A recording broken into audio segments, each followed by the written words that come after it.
My name is Chloe Cole, and I am a detransitioner.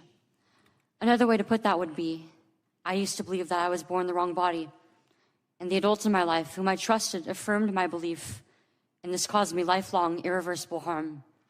I speak to you today as a victim of one of the biggest medical scandals in the history of the United States of America. I speak to you in the hope that you will have the courage to bring the scandal to an end and ensure that other vulnerable teenagers, children, and young adults don't go through what I went through.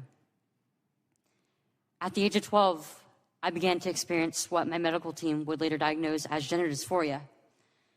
I was well into an early puberty, and I was very uncomfortable with the changes that were happening to my body.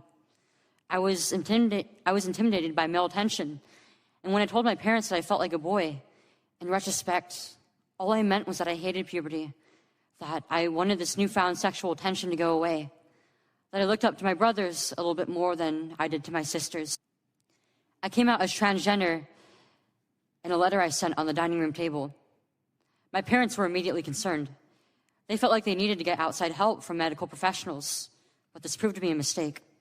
The gender specialist I was taken to see told my parents that I needed to be put on puberty-blocking drugs right away. They asked my parents a simple question: would you rather have a dead daughter or a living transgender son? This is the moment that we all became victims of so-called gender-affirming care. I was fast-tracked onto puberty blockers and then testosterone. The resulting menopausal-like hot flashes made focusing on school impossible. I still get joint pains and weird pops in my back, but they were far worse when I was on the blockers. A month later, when I was 13, I had my first testosterone injection. This caused permanent changes to my body.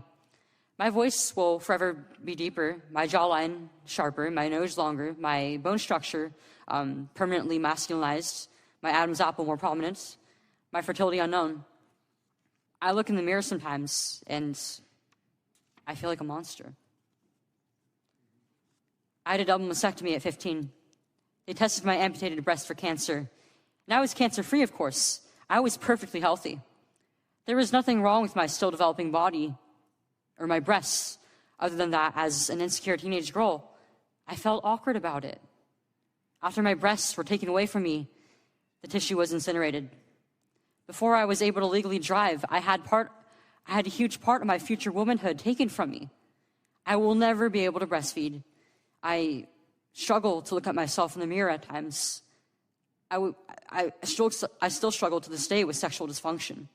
And I have massive scars across my chest. And the skin grafts that they took of my nipples are weeping fluid today. And they were grafted into a more masculine positioning, they said.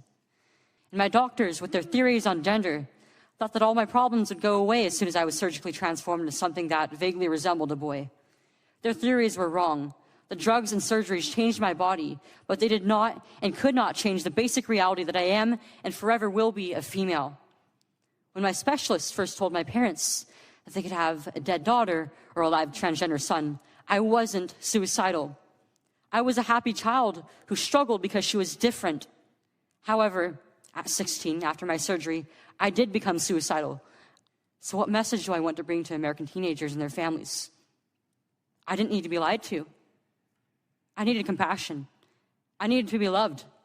I needed to be given therapy to help me work through my issues, not affirm to my delusion that by transforming into a boy, it would solve all my problems. We need to stop telling 12-year-olds that they were born wrong, that they are right to reject their own bodies and feel uncomfortable with their own skin.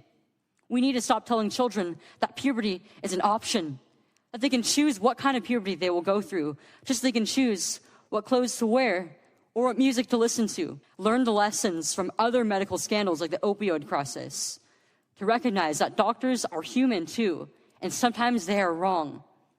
My childhood was ruined along with thousands of detransitioners that I know through our networks. This needs to stop. You alone can stop it.